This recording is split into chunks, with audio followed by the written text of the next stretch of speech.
25 जून 2009 को the king of pop Michael Jackson की मौत हुई थी और बहुत से राज उनकी मौत के साथ ही दफन हो गए थे और उनमें से एक राज था एंटी ग्रेविटी डांस मूव का। गाइस 1987 में माइकल जैक्सन की एक एल्बम रिलीज हुई थी जिसका नाम था स्मूथ क्रिमिनल और उसमें उन्होंने एंटी ग्रेविटी डांस मूव किया था जिसमें वो 45 डिग्री तक बिना किसी सहारे के झुक जाते हैं और वो भी अपने बैक को सीधा रखते हुए। जब ये एल्बम रिलीज हुई थी तो लोगों को विश्वास ही नहीं हुआ, तो फिर एमजे ने यही डांस मूव एक लाइव शो में परफॉर्म करके दिखाया तो लोगों के होश उड़ गए। गाइस बाद में बहुत से लोगों ने इसे एक ट्रिक कहा, लेकिन आज भी वो डांस मूव किसी के बस की बात नहीं है। Guys let's write in the chat we love you MJ. Ladakh एक बहुत ही खूबसूरत जगह है जो कि काराकोरम और हिमालय माउंटेन्स के बीच में है, लेकिन क्या आपको पता है कि लद्दाख में दो ऐसी चीजें हैं जो कि पूरी ही दुनिया में सबसे ऊंचाई पर स्थित है। चलिए मैं आपको इसके बारे में बताता हूं। सबसे पहले है लद्दाख का बैले ब्रिज। गाइस लद्दाख का बैले ब्रिज पूरी ही दुनिया में सबसे ऊंचाई पर बनाया गया ब्रिज है जिसे इंडियन आर्मी ने बनाया था, जिसकी समुद्र तल से ऊंचाई 5602 मीटर है।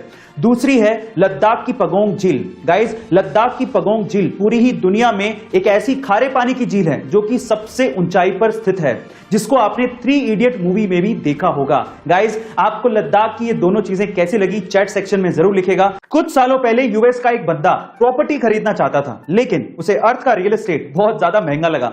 एक रात को जब वो आसमान में चांद को देख रहा था तो उसे सिर्फ चांद नजर नहीं आया, उसे चांद पे रियल एस्टेट की अपॉर्चुनिटी नजर आई।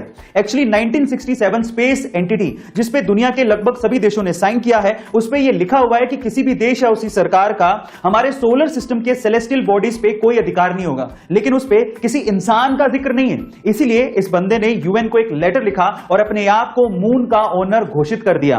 वहां से कोई ऑब्जेक्शन आया नहीं तो इसने सोचा कि मुझे अप्रूवल मिल चुका है, और तब से लेके आज 41 सालों तक वो और उसका बेटा क्रिस मून पे प्रॉपर्टीज सेल कर रहे हैं और वो लोग मून के 200 मिलियन एकड़ के मालिक हैं और वो भी 0 रुपए में। गाइस अगर आपको मून पे प्रॉपर्टी खरीदनी है तो आपको इनसे कांटेक्ट करना पड़ेगा। आपको ये इंफॉर्मेशन कैसी लगी चैट सेक्शन में जरूर लिखेगा। आज हम इंसानों की खुदगर्जी और भूख की वजह से इस धरती से एक और जानवर खत्म होने की कगार पर पहुंच गया है। इस जानवर का नाम है पेंगोलिन। एक रिपोर्ट के अनुसार इस जानवर की तस्करी सबसे ज्यादा की जा रही है। इंसान इसे दवा बनाने और अपनी भूख मिटाने के लिए इस्तेमाल कर रहा है, जो कि बेहद शर्मनाक है।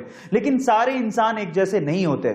जिम्बाब्वे के फैलिट नकाटा इन जानवरों को बचाने के लिए कब से लड़ रहे हैं। वो इन्हें बच्चों की तरह पाल रहे हैं, इसी वजह से उन्हें पेंगोलिन मैन के नाम से पुकारा जाता है। गाइस आज हमें इन बेजुबान जानवरों के लिए आवाज उठानी होगी, नहीं तो हमारा एग्जिस्टेंस भी एक दिन खत्म हो जाएगा।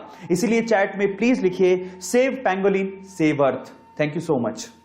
हमारे इंडिया में ऐसी बहुत सी रहस्यमयी चीजें हैं जिनके बारे में वैज्ञानिक भी नहीं जानते कि ऐसा है, तो क्यों है?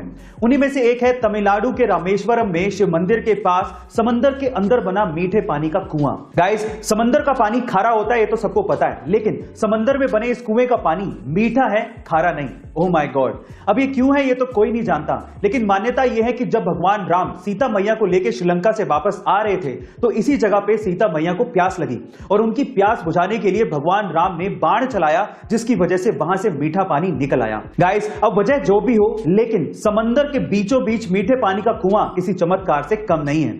आपको इस कुएं के बारे में सुनकर कैसा लगा कमेंट सेक्शन में जरूर लिखिएगा और ऐसे अमेजिंग वीडियोस के लिए शेयर, सब्सक्राइब एंड लाइक। मिलते हैं अगली वीडियो में।